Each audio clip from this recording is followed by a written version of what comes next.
K95 news కి స్వాగతం. నెల్లూరు జిల్లా గుడ్లూరు మండల పరిధిలోని గుడ్లూరు 1వ సచివాలయం వద్ద జరుగుతున్న ఆధార్ నమోదు కేంద్రాన్ని మండల ఎంపీడీఓ వై వెంకటేశ్వరరావు బుధవారం ఆకస్మికంగా తనిఖీ చేశారు.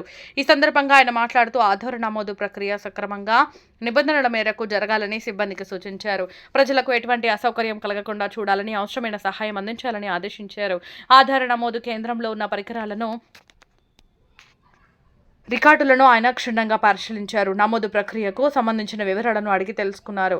ప్రజల నుంచి ఎలాంటి ఫిర్యాదులు రాకుండా చూడాలని ఆయన అధికారులకు సూచించారు. అనంతరం స్థానిక ప్రజలు ఆధార్ నమోదు ప్రక్రియ సక్రమంగా జరుగుతున్నందుకు సంతృప్తి వ్యక్తం చేశారు.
మనకి ఆధార్ క్యాంపులు ఈ రోజు నుంచి 19వ తేదీ నుంచి 28 వరకు జరుగుతాయి. ఆధార్ క్యాంపులు దానిలో భాగంగా మన ఈరోజు 19, 20 తేదీలు గుడ్లూరులో జరుగుతుంది.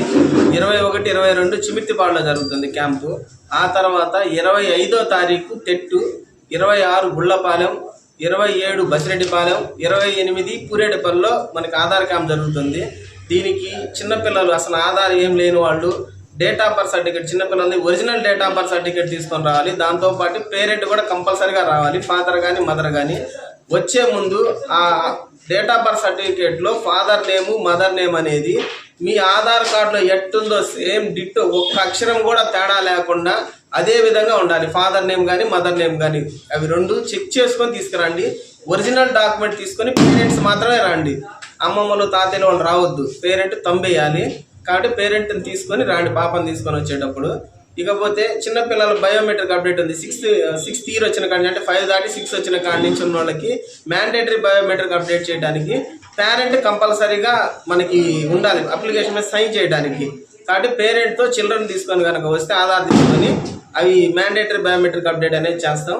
ఇంకేదన్నా ఉంటే date of birth correction, name correction అవి ఉన్న వాటికి కావాల్సిన document date of birth certificate కానీ లేదంటే 10th class mark list original ఉన్నా తీసుకురండి. అయితే 10th క్లాస్ మార్క్ లిస్ట్ ప్రకారం మీకు ఆ డేట్ ఆఫ్ బర్త్ కానీ నేమ్ కానీ మారాలి అంటే కంపల్సరీగా మీకు 19 సంవత్సరాలు వచ్చి ఉండాలి. 19 సంవత్సరాల లోపల వాళ్ళకి మాత్రం డేట్ ఆఫ్ బర్త్ సర్టిఫికేట్తో మాత్రమే అవుతుంది. 19 సంవత్సరాలు దాటి అంటే 18 సంవత్సరాలు దాటి 19 వచ్చిన వాళ్ళకైతే ఇంకా అక్కడి నుంచి 19 సంవత్సరాలు 18 సంవత్సరాల పైన ఉన్న వాళ్ళకి డేట్ ఆఫ్ బర్త్ సర్టిఫికేట్ కానీ 10th క్లాస్ మార్క్ లిస్ట్ కానీ సరిపోతుంది.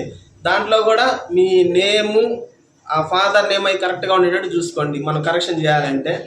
ఇంకపోతే కొత్తగా పెళ్ళైన వాళ్ళు ఉన్నారు, వాళ్ళ ఇంటి పేరు మార్చుకోవడానికి కంపల్సరీగా మ్యారేజ్ సర్టిఫికేట్ రిజిస్ట్రేషన్ ఆఫీస్ నుంచి తెచ్చుకోవాల్సిందే. సచివాలయంలో ఇచ్చినవి, మీరు బయట ఎక్కడైనా పెళ్లి చేసుకున్న కాడ వాళ్ళు ఇచ్చినవి, చర్చిల్లో గుళ్ళల్లో ఇచ్చిన మ్యారేజ్ సర్టిఫికేట్లు పనికిరావు. ఓన్లీ మీరు ఆ రిజిస్ట్రేషన్ ఆఫీస్ నుంచి తెచ్చుకున్నది మాత్రం మనకు చెల్లిద్ది. ఇంకా కొత్తగా ఎవరన్నా అసలు ఆధార్ లేదు పెద్దవాళ్ళు ఉన్నారు, 30 సంవత్సరాల లోపు వాళ్ళు అయితే 10th క్లాస్ మార్క్ లిస్ట్ కానీ డేట్ ఆఫ్ బర్త్ సర్టిఫికేట్ కానీ కావాలి. 30 సంవత్సరాల పైన ఉన్న వాళ్ళు ఉంటారు, వాళ్ళకి మీ దగ్గర కనుక ఈ ఓటర్ కార్డు ఉంటే దాంతో మనం కొత్త ఆధార్ అనేది అప్లై చేయొచ్చు. ఆల్రెడీ చేస్తున్నాం, చాలా మందికి వచ్చినాయి కూడా. కాబట్టి ఈ ఓటర్ కార్డు కనుక ఉంటే మీకు కొత్తగా మళ్ళీ ఆధార్ పెట్టడానికి కుదురుతుంది. అది అంటే గెస్టెడ్ ఫామ్ తీసుకోవాలి, అంటించే ఫామ్ ఉంటుంది, అది తీసుకొని అదే స్కూల్ పిల్లలు అయితే వాళ్ళ హెచ్ఎం సార్ చేత దాని మీద గెస్టెడ్ సైన్ చేయించుకొని వస్తే సరిపోతుంది. హెచ్ఎం సార్ కానీ ఎంఈఓ, ఎంఆర్ఓ, ఎంపీడీఓ సార్ ఎవరు చేసినా సరిపోతుంది. కానీ పెద్దవాళ్ళకి మాత్రం కంపల్సరీగా ఆ ఎంపీడీఓ సార్ కానీ ఎంఆర్ఓ సార్ కానీ అది అటెస్టేషన్ అంటే గెస్టెడ్ సైన్ చేయాలి. కాబట్టి మన మండలంలో ఉన్న ప్రజలందరూ గమనించాల్సిన విషయం ఏంటంటే ఆధార్ సెంటర్స్ మనం క్యాంపు మోడ్లో ఇప్పుడు ఈరోజు నిర్వహిస్తున్నాం.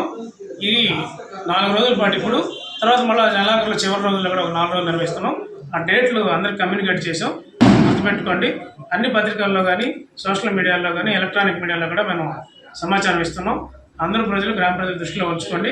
ముఖ్యంగా ఈ ఆధార్ స్పెషల్ క్యాంపుల్లో న్యూ ఆధార్ ఎన్రోల్మెంట్స్ చేయాలనే ఉద్దేశంతో మేము ముందుకు వెళ్తున్నాం.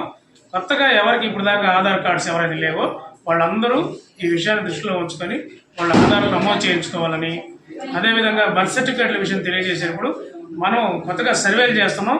చిల్డ్రన్ వితౌట్ ఆధార్ అనే విషయంలోకి వచ్చేటప్పటికి మన దగ్గర డేటా ఉంది. ఎవరైతే బర్త్ సర్టిఫికేట్ కలిగి ఉండి ఆధార్ కార్డు లేరో వాళ్ళు ఖచ్చితంగా ఈ విషయాన్ని దృష్టిలో ఉంచుకొని ఇక్కడ వచ్చి ఆధార్ ఎన్రోల్మెంట్ చేయించుకోవాలని కోరుతున్నాను. అదేవిధంగా నెక్స్ట్ 4 డేస్లో ఈ 4 డేస్ అయిపోయిన తర్వాత ఆధార్ మన మొబైల్ ఆధార్ నెంబర్కి లింక్ చేసుకునేది ప్రత్యేకంగా చేయాలనే ఉద్దేశంతో మన ప్రభుత్వం చేపట్టింది. చాలామందికి మొబైల్ లింక్డ్ ఆధార్ అనేది చాలా తక్కువ మందికి ఉంది. అది తప్పనిసరిగా ప్రతిసారి ఇప్పుడు మన సర్వేలు జరుగుతున్నాయి. ఏ సర్వేలో కూడా ఓటీపీలు అవన్నీ కూడా దానికే వెళ్తున్నాయి. కాబట్టి తప్పనిసరిగా ఇది కూడా ప్రతి ఒక్కరు గుర్తించి మన దగ్గరికి వచ్చి మనం నిర్వహిస్తున్నటువంటి స్పెషల్ ఆధార్ క్యాంపుల్లో ఈ అవకాశాన్ని సద్వినియోగం చేసుకోవాలని, అదేవిధంగా మన అంగన్వాడీ సెంటర్లో ఉన్న పిల్లలందరినీ కూడా మనకి సిడిపిఓ గారు, అంగన్వాడీ సూపర్వైజర్సు, ఐసిడిఎస్ సంబంధించిన ఆ డిపార్ట్మెంట్ వాళ్ళందరూ ప్రత్యేక దృష్టిని కేంద్రీకరించాలి. అదేవిధంగా ఎంఈఓ గారు, పాఠశాల ప్రధానోపాధ్యాయులు కూడా ఎవరికైతే స్కూల్ చిల్డ్రన్ ఉన్నారో వాళ్ళకి ఎవరికి ఆధార్ ఎన్రోల్మెంట్స్ కొత్తగా మనం చేయించాల్సి ఉన్నాం వాళ్ళందరినీ కూడా మోటివేట్ చేసి వాళ్ళందరికీ ఆధార్ కార్డు ఇప్పించాలని చెప్పేసి వాళ్ళందరికీ మన పత్రికల ద్వారా, మన ప్రింట్ అండ్ ఎలక్ట్రానిక్ మీడియా ద్వారా, సోషల్ మీడియా ద్వారా నేను కోరుకుంటున్నాను. ఈ అవకాశాన్ని ప్రజలందరూ వినియోగించుకోవడానికి విస్తృత ప్రచారం కల్పించాలని నేను print and electronic media, social media ప్రతినిధుల్ని కోరుకుంటున్నాను.